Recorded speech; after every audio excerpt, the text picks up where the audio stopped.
Je me suis jamais dit que je serais dans une boîte d'informatique, jamais.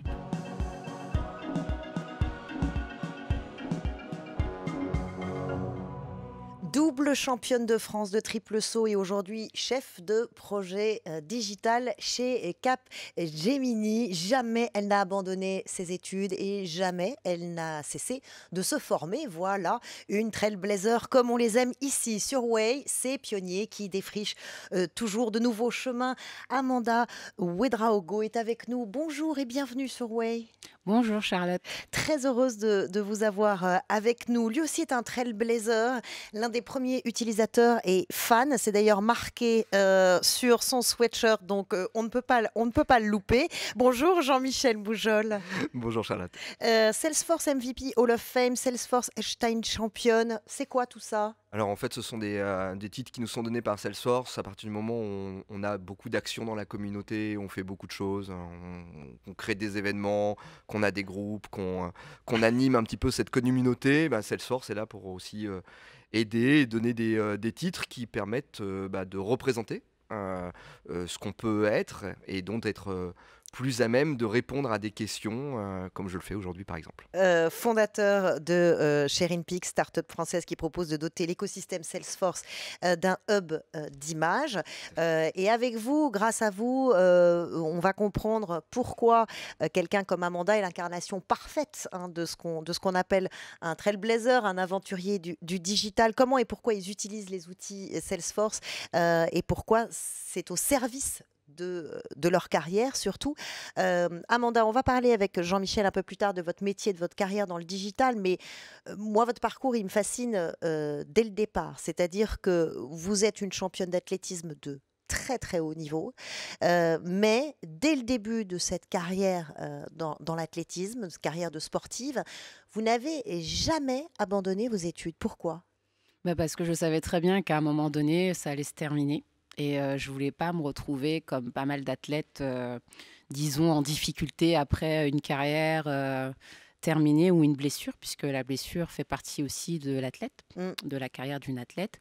Et donc, j'ai toujours fait mes études en France, aux États-Unis, et j'ai toujours aimé apprendre. Et pour moi, étudier et m'entraîner, ça allait de pair. Je me voyais pas que m'entraîner, parce que c'est ennuyeux, c'est dur. Il faut aussi se changer les idées et aussi découvrir d'autres choses. Donc, c'est pour ça que j'ai jamais arrêté d'étudier. Et même encore aujourd'hui, j'étudie. Ouais, on va y revenir. Alors, il y a étudier et puis étudier, faire des études brillantes.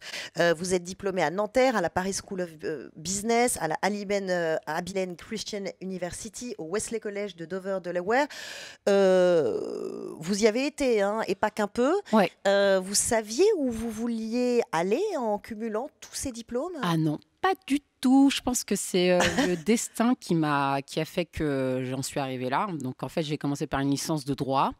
Puis après, je me suis dit, bon, c'était pendant la crise du CPE. Les universités étaient quand même assez, comment dire, c'était perturbé. Donc, je me suis dit, bon, je vais tenter une école de commerce. Je vais arrêter d'être un peu socialiste. On va aller dans le business. Et là, je suis allée en école de commerce. Et là, j'ai vraiment aimé ma vie estudiantine. Et à côté de ça, bon, j'étais à l'INSEP pendant 3 ans. Donc, je faisais mes études dans une école. Et ça se passait très, très bien au niveau athlé, performance.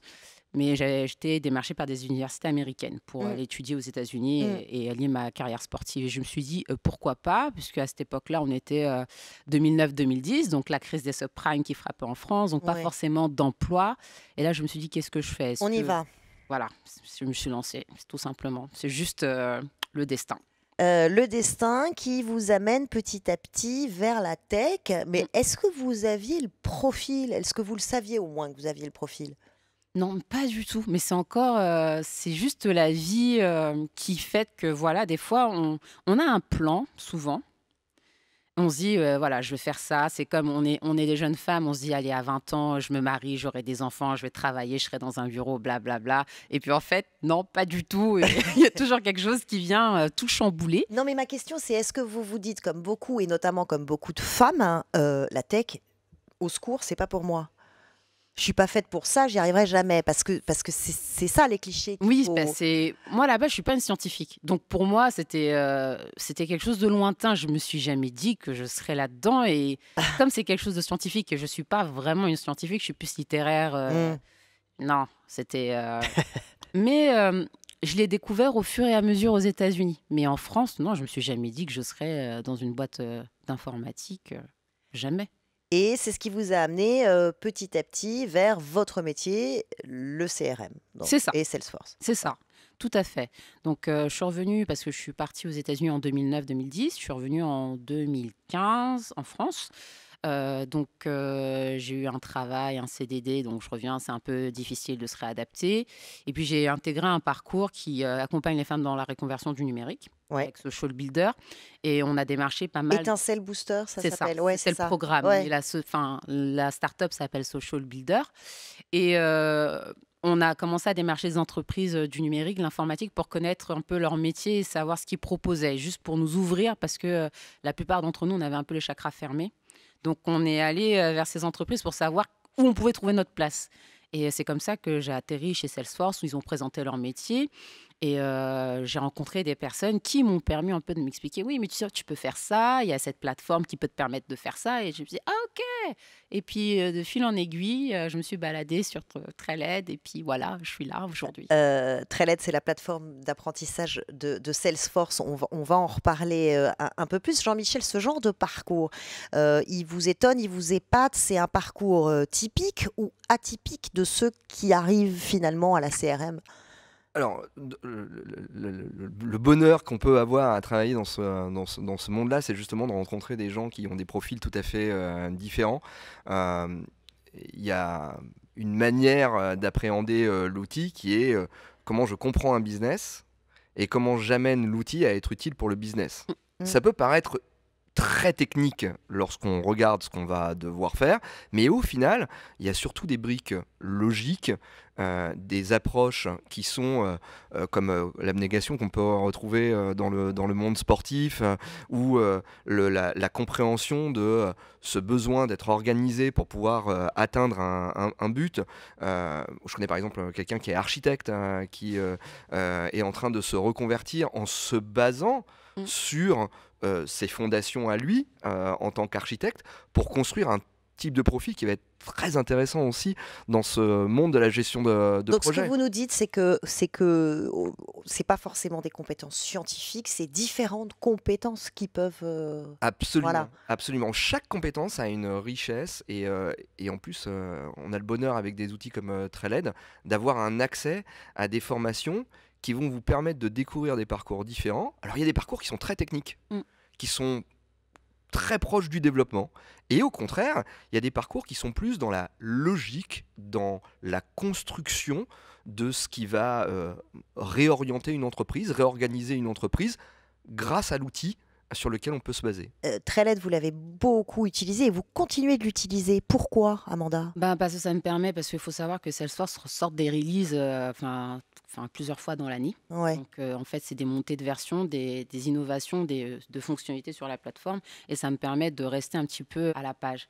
Et aussi parce que, c'est très centré sur Salesforce et les différents modules, mais il y a aussi pas mal de... Il n'y a pas que du CRM, il y a justement... Il n'y a pas que du CRM, il y a du management, il y a aussi un peu tout ce qui est de la culture autour de la tech. Donc, c'est aussi intéressant. Et puis, c'est en anglais. Donc, ça me permet aussi de maintenir mon niveau en anglais.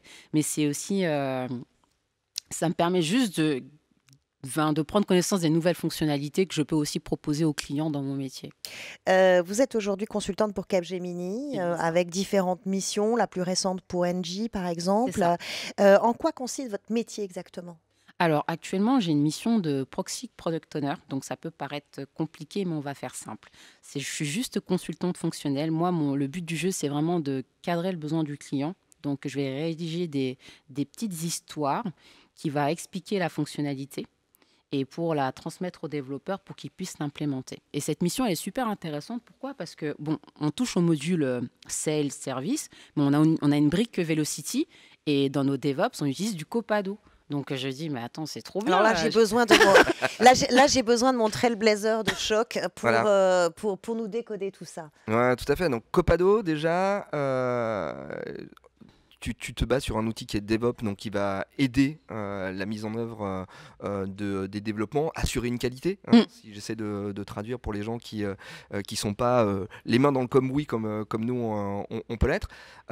C'est un outil qui t'a permis peut-être aussi d'être plus organisé, d'être plus détaché par rapport à ces soucis de qualité qu'on a tous, mais qui prennent énormément de temps et des risques importants, parce que quand on change une petite fonctionnalité, bah, parfois ça peut avoir des impacts un petit peu partout.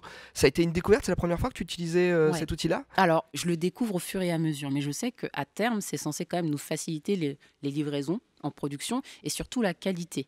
Mais je ne l'ai pas encore, je l'ai pas testé parce que je ne suis pas technique en tant que fonctionnel.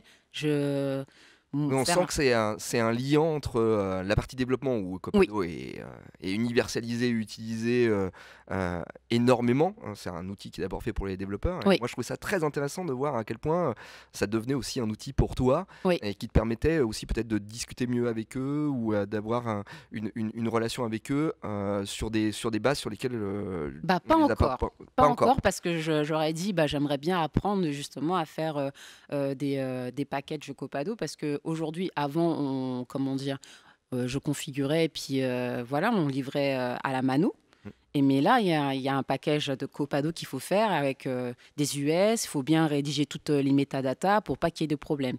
C'est quelque chose que je n'avais pas l'occasion de faire. Donc, c'est quelque chose que je dois apprendre, mais ça doit être rapide. On apprend où sur Trailhead encore une Alors, fois? je n'ai pas encore trouvé de module là-dessus, mais peut-être que Jean-Michel pourrait m'aiguiller. Il n'y a pas encore de module sur Trailhead, à mon avis, mais effectivement, déjà dans l'approche, il y a des modules Trailhead de base qui permettent de comprendre la différence qu'il y a entre de la configuration du développement et comment ça s'intègre et pourquoi c'est important que tout ça soit cohérent, pour qu'on casse pas les choses au moment où on les met en œuvre et qu'on garde cette souplesse et cette qualité.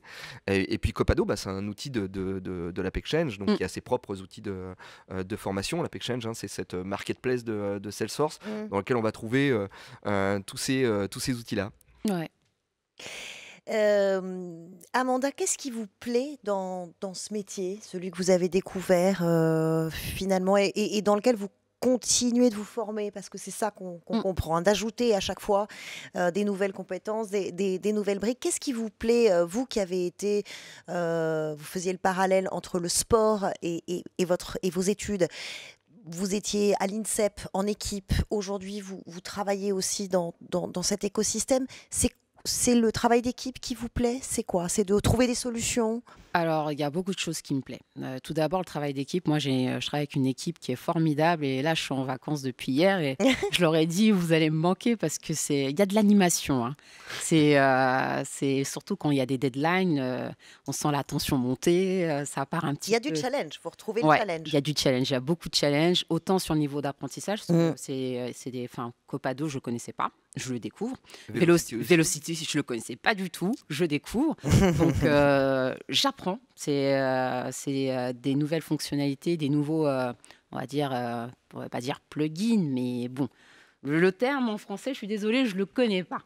Mais sur Velocity, pour y revenir, donc pour l'expliquer en quelques mots, ce sont des clouds industriels que Salesforce a acquis il n'y a pas longtemps et qui permettent d'aller accélérer la mise en œuvre, notamment chez Engie. J'imagine qu'ils utilisent la couche énergie qui existe chez Velocity, une couche assurance, il y a une couche pour la santé, etc. Toi, ça t'a permis de faire quoi? D'aller plus vite dans la mise en œuvre de certains éléments qui sont propres à la couche énergie? Je ne connaissais pas l'idée de parcours guidé, par exemple. C'était quelque chose, dans Salesforce, on peut faire des process, mais je n'avais pas cette vision en fait, de parcours guidé super simpliste. Et ça, je trouve intéressant. Mais après, c'est encore même dans la configuration Velocity, c'est pas très compliqué. C'est souvent les développeurs qui mettent la main dedans, mais en ayant un peu touché, c'est assez simple. Mais je ne suis pas encore rentrée dans le vif du sujet de Velocity, mais j'y arrive, Jean-Michel. Vous y arrivez parce que vous êtes tenace. C'est ça la vraie qualité d'un trailblazer quand il faut tout le temps s'adapter à des nouveaux outils. Quelle qualité personnelle il faut et que vous pensez avoir? Il faut être motivé quand même, il faut avoir quand même pas mal d'énergie, il ne faut pas se décourager parce que souvent on peut arriver chez des problèmes, on peut buter, pas trouver de solution. Exemple, hier, j'étais en train de travailler sur un dashboard avec un dev et lui, il aime pas faire des dashboards et moi non plus.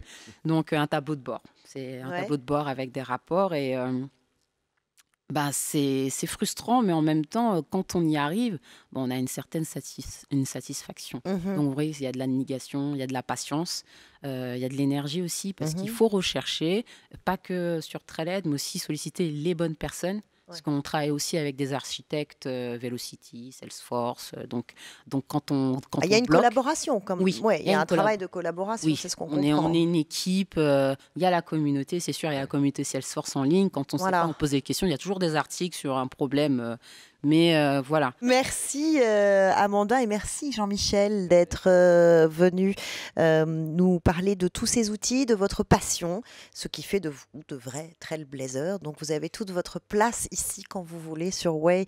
Merci encore à tous les deux. Merci. Merci. Oui, ça continue maintenant et tout le temps, c'est quand vous voulez. Abonnez-vous à Way sur la chaîne YouTube de Salesforce. Vous y retrouverez nos invités, nos chroniqueurs. Vous pouvez aussi y activer la petite cloche et nous dire ce que vous en pensez. Nous lisons vos messages, nous les prenons en compte. Rejoignez-nous sur Way.